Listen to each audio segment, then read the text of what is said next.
ஒளிபரப்ப உதவுபவர்கள் விக்டர் மற்றும் குடும்பத்தினர் சேர்ந்த மரம். சி. ஜேம்ஸ் டோம்னிக் திபுர்சியுஸ் 3ஆம் ஆண்டு நினைவஞ்சலி. இவரின் ஆன்ம இளைப்பாட்சிக்காக வேண்டி. தந்தை மகன் தூய ஆவியாரின் பெயராலே ஆமென். நம் ஆண்டவராகிய இயேசு கிறிஸ்துவின் அருளும் கடவுளின் அன்பும் தூய ஆவியாரின் நட்புறவும் உங்கள் அனைவரோடும் இருப்பதாக. ஆன்மாவோடும் இருப்பதாக. இறையேசுவின் அன்புமிக்க சகோதர சகோதரிகளை, தூய மறை நிகழ்வுகளை நாம் தகுதியோடு கொண்டாட நம்முடைய பாவங்களை ஏற்று மனம் வருந்துவோம். எல்லாம் உள்ள இறைவனிடமும் சகோதர சகோதரிகளே உங்களிடமும் நான் பாவி என்று ஏற்றுக்கொள்கிறேன். ஏனெனில் என் சிந்தனையாலும் சொல்லாலும் செயலாலும் கடமையினை தவறியதாலும் பாவங்கள் பல செய்தேன். என் பாவமே என் பாவமே என் பெரும் பாவமே. ஆகையால் எப்போதும் கன்னியான புனித மரியாவையும் வானதூதர் புனிதர் அனைவரையும் சகோதர சகோதரிகளே உங்களையும் நம் இறைவனாகிய ஆண்டவரிடம் எனக்காக வேண்டிக் கொள்ள மன்றாடுகிறேன். எல்லாம் உள்ள இறைவன் நம் மீது இரக்கம் வைத்து நம் பாவங்களை மன்னித்து நம்மை நிலை வாழ்வுக்கு அழைத்து செல்வாராக. ஆமென். ஆண்டவரே இரக்கமாயிரும். கிறிஸ்துவே இரக்கமாயிரும். ஆண்டவரே இரக்கமாயிரும். கிறிஸ்துவே இரக்கமாயிரும். மன்றாடுவோமாக. இறைவா, ஒரே திருமகன் எங்களது மனித உடலின் தன்மையில் தோன்றினார். இவ்வாறு தோற்றத்தில் எங்களை போன்றிருக்கும் அவரை நாங்கள் கண்டுணர்ந்து அவர் வழியாக அகத்தில் மாற்றம் பெற தகுதி அடைந்திட எங்களுக்கு அருள் புரிவீராக. உம்மோடு தூய ஆவியாரின் ஒன்றைப்பில் இறைவனா என்றென்றும் வாழ்ந்து ஆட்சி செய்கின்றவர் வழியாக உம்மை மன்றாடுகின்றோம்.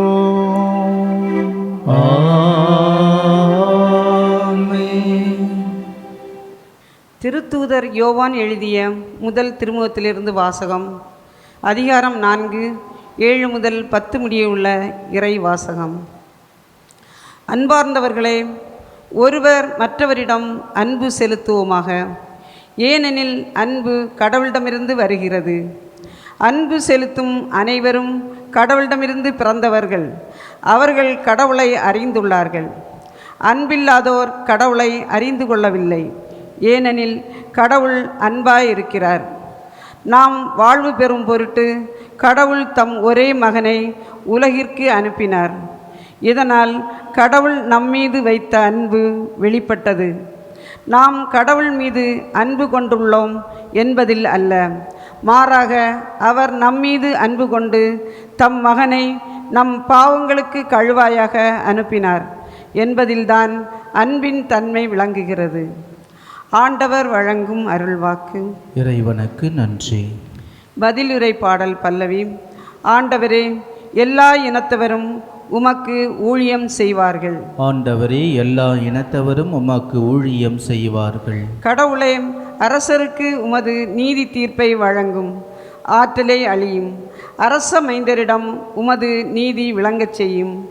அவர் மக்களை நீதியோடு ஆழ்வாராக. உம்முடையவரான எளியோர்க்கு நீதி தீர்ப்பு வழங்குவாராக.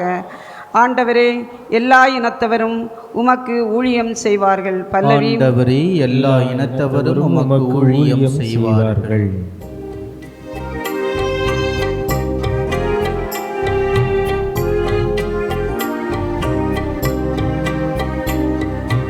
அல்லேலூயா, அல்லேலூயா, அல்லேலூயா, அல்லேலூயா, அல்லேலூயா, அல்லேலூயா.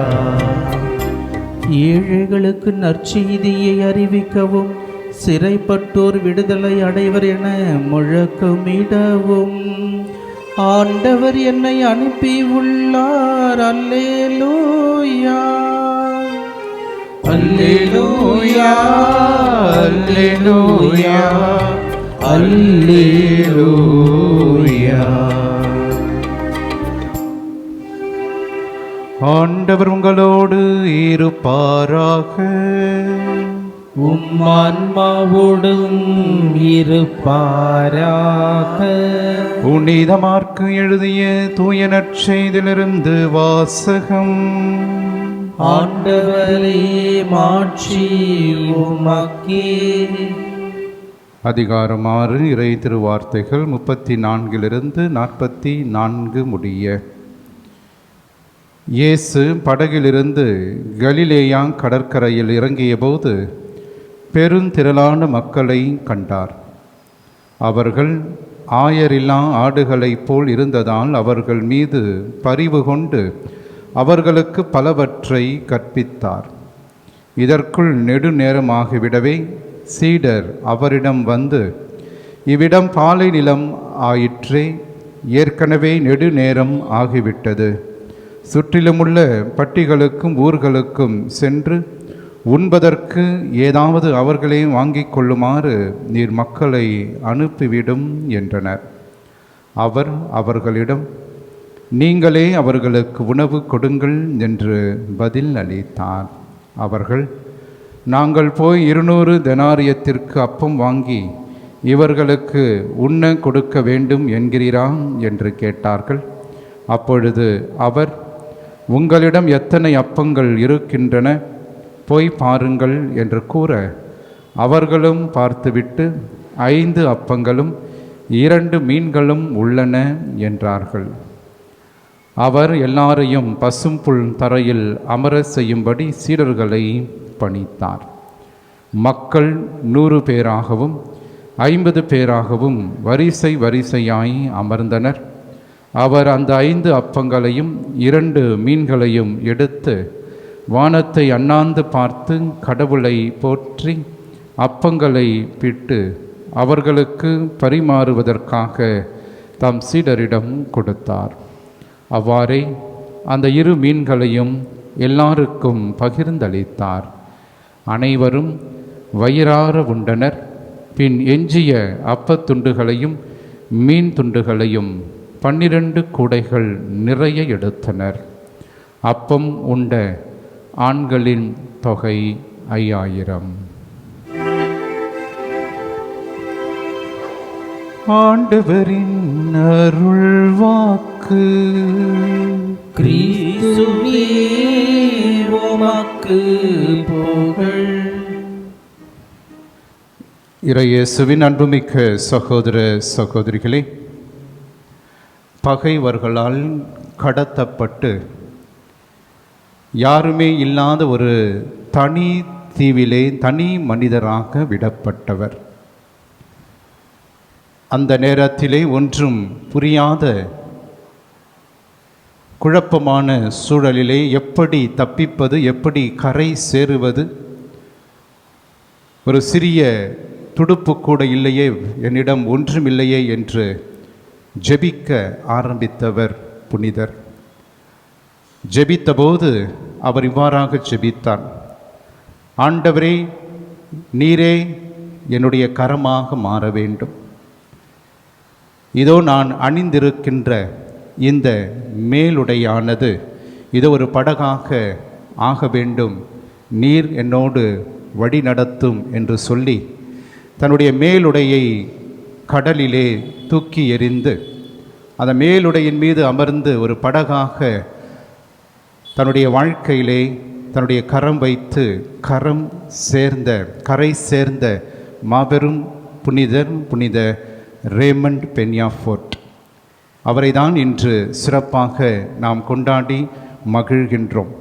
தனித்தீவிலே மாட்டிக்கொண்டாலும் கடவுள் தன்னுடைய கரத்தினால் என்னை காப்பான் என்கின்ற நம்பிக்கை அவரோடு என்றும் இருந்தது.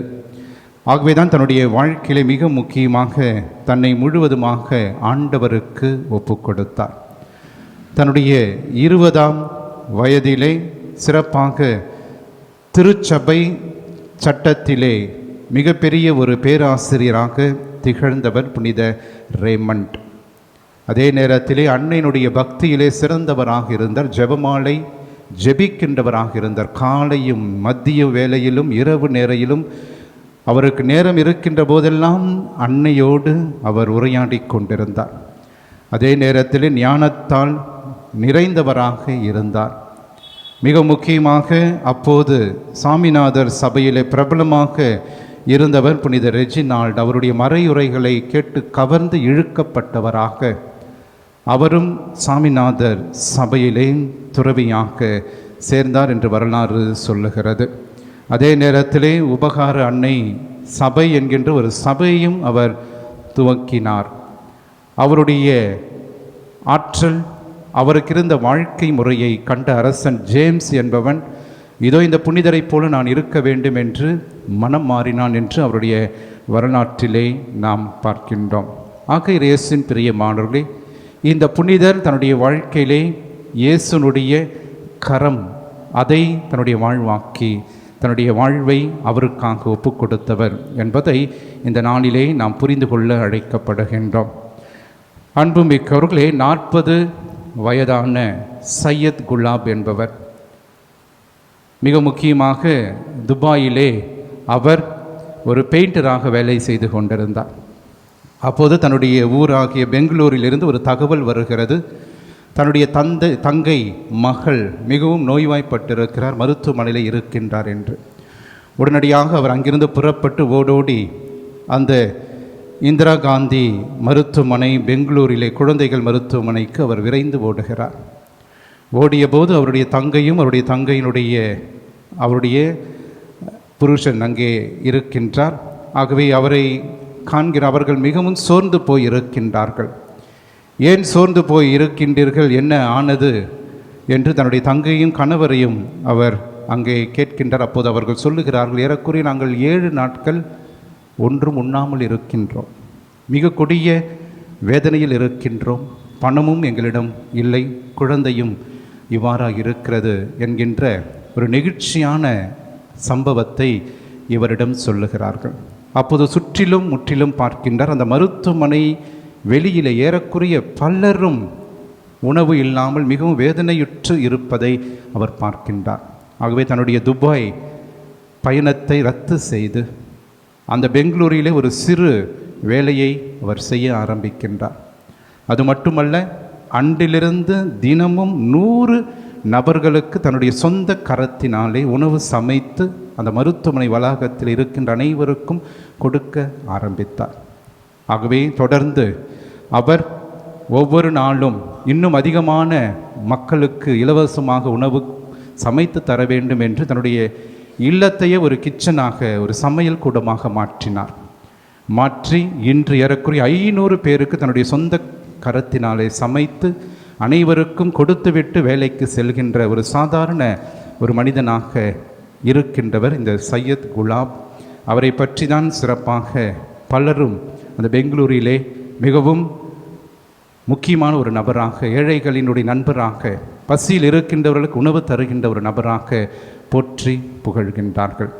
இயேசுவின் பிரியமானவர்களே, ஒரு சாதாரண மனிதனுடைய கரம் மக்களுக்கு 500 1000 என்று சமைத்து கொடுக்கின்ற அளவுக்கு வல்லமை படைத்தது என்றால் இறைவனுடைய கரம் எவ்வளவு வல்லமையானது, எத்தகைய ஆசீர்வாதமான கரமாக இயேசுனுடைய கரம் இருந்திருக்க வேண்டும். ஆகவே ஆண்டவராக இயேசு கிறிஸ்து 5000 அல்ல 50000 பேர் இருந்தாலும் கூட அவர்கள் நிச்சயமாக உணவு கொடுத்திருப்பார். காரணம், அந்த 5 அப்பங்களையும் 2 மீன்களையும் தன்னுடைய கரத்தினால் அவர் அங்கே தொட்டு அதை அவர் பழுகி பெருகிட செய்கிறார். ஆக இயேசுவின் பிரியமானவர்களே, இறைவனுடைய கரம் நம் மீது வருகின்ற போது, அவருடைய கரம் எங்கெல்லாம் படுகின்றதோ அப்போது நிறைவையும் ஆசீர்வாதத்தையும் தருகின்ற கரமாக மாறுகிறது. ஆகவேதான் புனித அகுஸ்தினார் இந்த அற்புதத்தை அவர் மிக அற்புதமாக சொல்கிறார். ஆண்டவராக இயேசுனுடைய கரமானது கோதுமை மணிகளை தாங்கி பிடிக்கின்ற நிலமாக மாறியது என்று சொல்லுகிறார். நிலம் எவ்வாறாக விளைச்சலையும் மகசூலையும் அள்ளி தருகின்றதோ அதுபோல இயேசுனுடைய கரத்திலே அந்த 5 அப்பங்கள் 5000 10,000 மாறியது.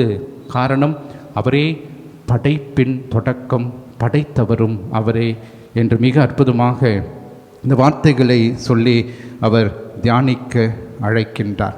அதே போல புனித சிறில் அலெக்சாண்டிரியாவை சார்ந்தவர், அவர் இவ்வாறாக இந்த வார்த்தைகளை சொல்லுகிறார்.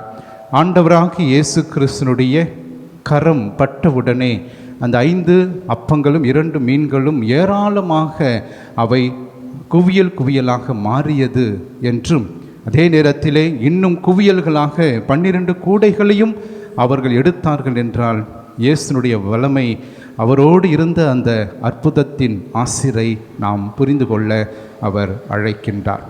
இயேசுவின் பிரியமானவர்களே, இயேசுனுடைய கரம் என்று சொல்லுகின்ற போது அந்த கரத்திலே வல்லமை உண்டு. இயேசுனுடைய கரம் நம் மீது தொடுகின்ற போது அந்த கரத்திலே ஆறுதல் இருக்கின்றது, ஆற்றல் இருக்கின்றது. அந்த கரம் நம்முடைய வாழ்க்கையிலே பொருளாதார பிரச்சனையிலே நாம் முடங்கி கிடக்கின்ற போது அவருடைய கரம் நம்முடைய வாழ்க்கையிலே படுகின்ற போது நம்முடைய வாழ்வும் பழுகி பெருகும் என்பதை நாம் புரிந்து கொள்ள அழைக்கப்படுகின்றோம். அமைதியற்ற சூழலிலே நாம் வாழ்கின்ற போது இயேசுடைய கரம் நமக்கு அமைதியையும் ஆசீர்வாதத்தையும் தருகின்றதாக இருக்கிறது. ஒன்றுமே புரியாத சூழலிலே தள்ளப்படுகின்ற போது, குழப்பமான மனநிலையிலே நம்முடைய வாழ்க்கை நாம் வாழுகின்ற போது அவருடைய கரம் நம்மோடு இருக்கின்ற போது முடியாததையும் முடியும் என்ற நம்பிக்கையை கொடுக்கின்ற ஆசீர்வாதமான கரமாக இயேசுனுடைய கரம் என்றும் இருக்கிறது. ஆகவே அவர் நம்மோடு இருந்து இன்னும் நம்முடைய குடும்பங்களுக்கு இந்த புதிய ஆண்டில் ஏராளமான அற்புதங்களை நிச்சயமாக தருவார் என்ற நம்பிக்கையோடு நாம் ஜெபிப்போம். இறை வல்லமை என்றும் நம்மை நிறைவாக ஆசீர்வதிக்கும். ஆமீன்.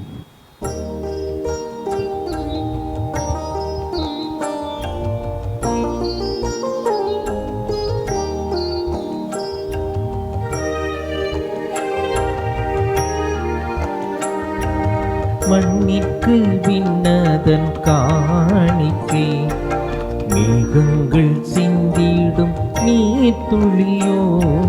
மண்ணிற்கு விண்ணதன் காணிக்கை, மேகங்கள் சிந்திடும் நீர் துளியோ. கண்ணிற்கு ஏதுவோ காணிக்கை, கண்ணிற்கு ஏதுவோ காணிக்கை. கடவுள் படைப்பின் மாட்சிமை, மண்ணிற்கு விண்ணதன் காணிக்கை. மேகங்கள் சிந்திடும் நீர் துளியோ. சகோதர சகோதரிகளே, என்னுடையதும் உங்களுடையதுமான இப்படி எல்லாம் உள்ள தந்தையாக இறைவனுக்கு ஏற்றதாகும்படி நாம் அனைவரும் இணைந்து மன்றாடுவோம். ஆண்டவர் தமது பெயரின் புகழ்ச்சிக்காகவும் மாட்சிக்காகவும் நமது நன்மைக்காகவும் புனித திரு அனைத்து நலனுக்காகவும் உமது கையிலிருந்து இப்பள்ளியை ஏற்றுக்கொள்வாராக. ஆண்டவரே, மக்களின் காணிக்கைகளை கனிவோடு ஏற்றருள உம்மை வேண்டுகின்றோம். அதனால் நம்பிக்கையோடும் பக்தியோடும் அவர்கள் எவற்றை அறிக்கையிடுகின்றார்களோ அவற்றை விண்ணக அருளடையாளங்களால் பெற்றுக்கொள்வோமாக. எங்கள் ஆண்டவராகிய கிறிஸ்து வழியாக உம்மை மன்றாடுகின்றோம்.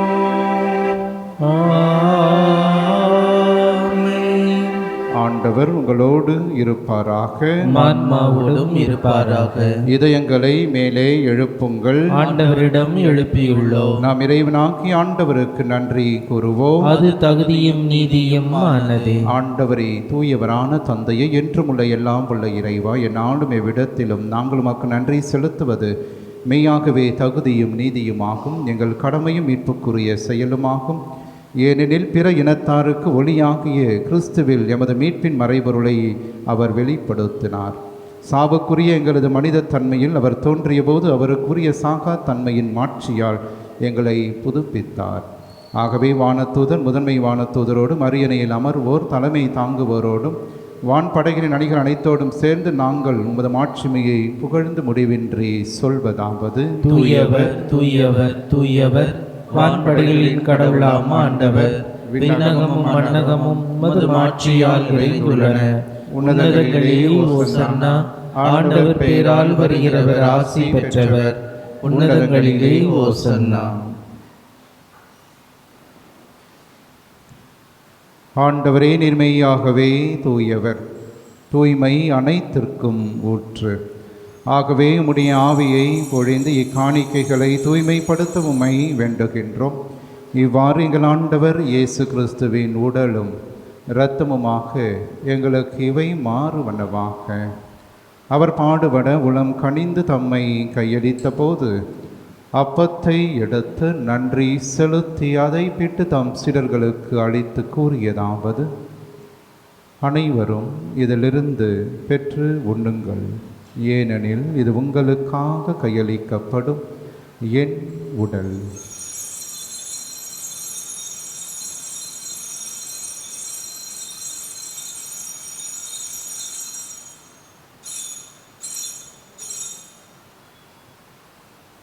அவ்வண்ணமே இரவு விருந்தை அருந்திய பின் கிண்ணத்தையும் எடுத்து மீண்டும் உமக்கு நன்றி கூறி தம் சீடர்களுக்கு அளித்து அவர் கூறியதாவது: அனைவரும் இதிலிருந்து பெற்று பருகுங்கள், ஏனெனில் இது புதிய நிலையான உடன்படிக்கைக்கு உரிய என் இரத்தத்தின் கிண்ணம்.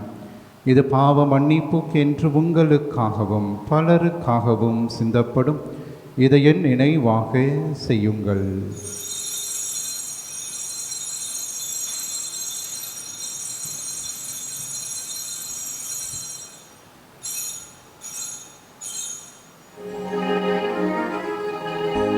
நம்பிக்கையின் மறை பொருள். ஆண்டவரே, நீர் வருமளவும் உமது இறப்பினை அறிக்கையிடுகின்றோம், உமது உயிர்ப்பினையும் எடுத்துரைக்கின்றோம். ஆகவே ஆண்டவரே, நாங்கள் கிறிஸ்துவின் இறப்பினையும் உயிர்ப்பினையும் நினைவு கூர்ந்து வாழுதரும் அப்பத்தையும் மீட்பளிக்கும் கிண்ணத்தையும் ஒப்புக் கொடுக்கின்றோம். உம் திருமுனின்று மக்கு ஊழியம் புரிய தகுந்தவர்கள் என எங்களை ஏற்றுக்கொண்டீர். எனவே மக்கள் நன்றி செலுத்துகிறோம். மேலும் கிறிஸ்துவின் உடலிலும் இரத்தத்திலும் பங்கு கொள்ளும் எங்களை தூயாவியார் ஒன்று சேர்க்க வேண்டும் என உம்மை தாழ்மையுடன் மன்றாடுகிறோம். ஆண்டவரை, உலகெங்கும் பரவியிருக்கும் அது திரு அவையை நினைவு கூர்ந்தருளும். எங்கள் திருத்தந்தை பிரான்சிஸ், எங்கள் பேராயர் ஜார்ஜ், எல்லா திருநிலையினர் ஆகிய அனைவரோடும் உமது திரு அவை அன்பில் நிறைவு பெற செய்தருளும். மேலும் உயிர்த்தெழும் எதிர்நோக்கோடு துயில் கொள்ளும் எங்கள் சகோதரர் சகோதரிகளையும் இறந்தோர் அனைவரையும் இரக்கத்துடன் நினைவு கூர்ந்து மது திருமுக ஒளியினுள் ஏற்றருளும். எங்கள் அனைவர் மீதும் இரக்கமாயிரும். கடவுளின் கன்னித்தாயான புனிதமிக்க ஆரோக்கிய அன்னை, அவருடைய கணவரான புனித யோசேப்பு, புனித திருத்தூதர்கள், சிறப்பாக இன்று நாங்கள் கொண்டாடுகின்ற புனிதர் ரேமண்ட் மற்ற அனைத்து புனிதரோடு நாங்கள் நிலை வாழ்வில் பங்கு கொள்ளும் தகுதி பெற்று உம் திருமகன் இயேசு கிறிஸ்து வழியாக உம்மை புகழ்ந்தேத்தும் வரமருள உம்மை மன்றாடுகின்றோம்.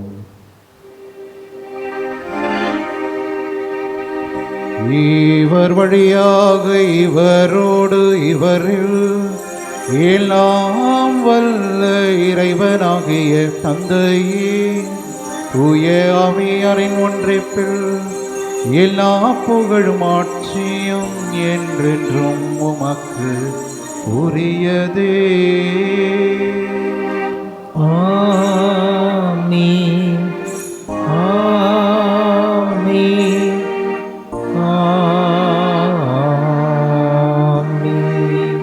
கடவுளை தந்தை என அழைக்க இயேசு நமக்கு கற்றுக் கொடுத்த ஜெபத்தை விண்ணக தந்தையை நோக்கி நம்பிக்கையோடு நாம் மன்றாடுவோம். விண்ணுலகில் இருக்கின்ற எங்கள் தந்தையே, உமது பெயர் தூயது என போற்ற பெறுக. உமது ஆட்சி வருக. உமது திருவுளம் விண்ணுலகில் நிறைவேறுவது போல மண்ணுலகிலும் நிறைவேறுக. எங்கள் அன்றாட உணவை இன்று எங்களுக்கு தாரும். எங்களுக்கு எதிராக குற்றம் செய்வோரை நாங்கள் மன்னிப்பது போல எங்கள் குற்றங்களையும் மன்னியும். எங்களை சோதனைக்கு உட்படுத்தாதேயும், தீமையிலிருந்து எங்களை விடுவித்தருளும். ஆண்டவரே, தீமை அனைத்திலிருந்தும் எங்களை விடுவித்து எங்கள் வாழ்நாளில் அமைதியை கனிவோடு அருள உம்மை மன்றாடுகிறோம். உமது இரக்கத்தின் உதவியால் நாங்கள் பாவத்திலிருந்து எப்போதும் விடுதலை பெற்று யாதொரு கலக்கமுமின்றி நலமாய் இருப்போமாக. நாங்கள் எதிர்நோக்கியிருக்கும் பேரின்பத்துக்காகவும் எம் மீட்பராகிய இயேசு கிறிஸ்துவின் வருகைக்காகவும் காத்திருக்கின்றோம். ஏனெனில் ஆட்சியும் வல்லமையும் ஆட்சியும் என்றென்றும் உமதே. ஆண்டவரே இயேசு கிறிஸ்துவை, அமைதியை உங்களுக்கு விட்டு செல்கின்றேன், என் அமைதியை உங்களுக்கு அளிக்கின்றேன் என்றும் திருத்தூதர்களுக்கு மொழிந்தீரே. எங்கள் பாவங்களை பாராமல் உமது திரு அவையின் நம்பிக்கையை கண்ணோக்கி உமது திருவுலத்திற்கு ஏற்பதற்கு அமைதியும் ஒற்றுமையும் அளித்தருள்வீராக. என்றென்றும் வாழ்ந்து ஆட்சி செய்கின்றவர் நீரே. ஆமென். ஆண்டவருடைய அமைதி என்றும் உங்களோடு இருப்பதாக, ஆன்மாவோடும் இருப்பதாக. ஒருவருக்கு ஒருவர் ஆண்டவர் தருகின்ற அமைதியை நாம் பகிர்ந்து கொள்வோம். உலகின் பாவங்களை போக்கும் இறைவனின் செம்மறியே, எங்கள் மேல் இரக்கமாயிரும். உலகின் பாவங்களை போக்கும் இறைவனின் செம்மறியே, எங்கள் மேல் இரக்கமாயிரும். உலகின் பாவங்களை போக்கும் இறைவனின் செம்மறியே, எங்களுக்கு அமைதியை அளித்தருளும்.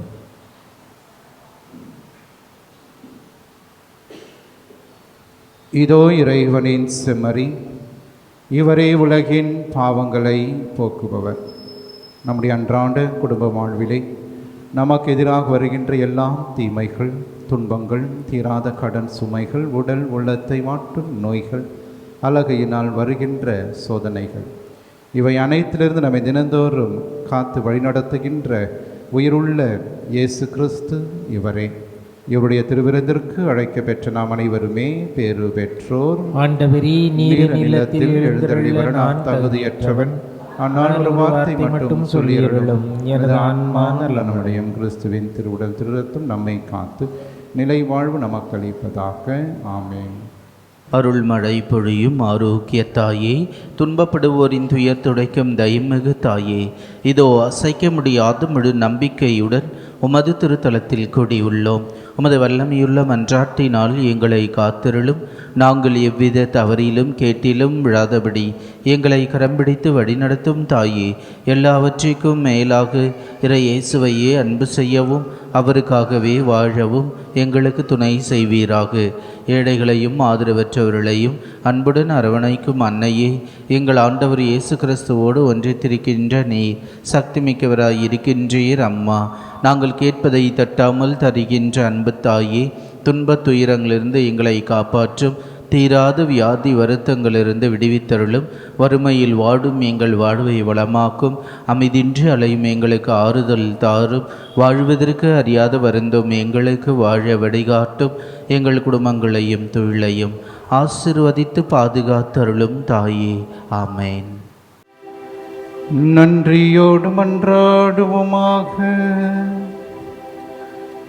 இறைவா, உமது திருவிருந்தில் நாங்கள் பங்கேற்பதால் நீர் எங்களை என்றும் தொடுகின்றீர்.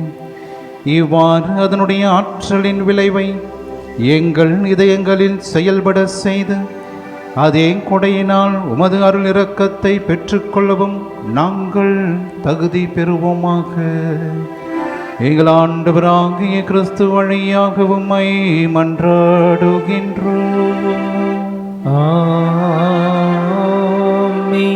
ஆண்டவர் உங்களோடு இருப்பாராக. உம்மான்மாவோடும் இருப்பாராக. எல்லாம் வல்ல இறைவன் தந்தை, மகன், தூய ஆவியார் என்றும் உங்களை ஆசீர்வதிப்பாராக.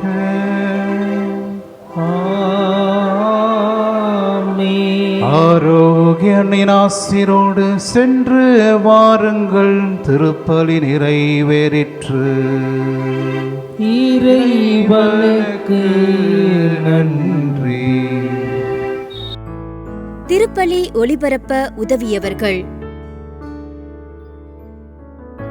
விக்டர் மற்றும் குடும்பத்தினர், சேர்ந்த மரம். சி. ஜேம்ஸ் டோம்னிக் திபுர்சியுஸ் 3ஆம் ஆண்டு நினைவஞ்சலி, இவரின் ஆன்ம இளைப்பாட்சிக்காக வேண்டி.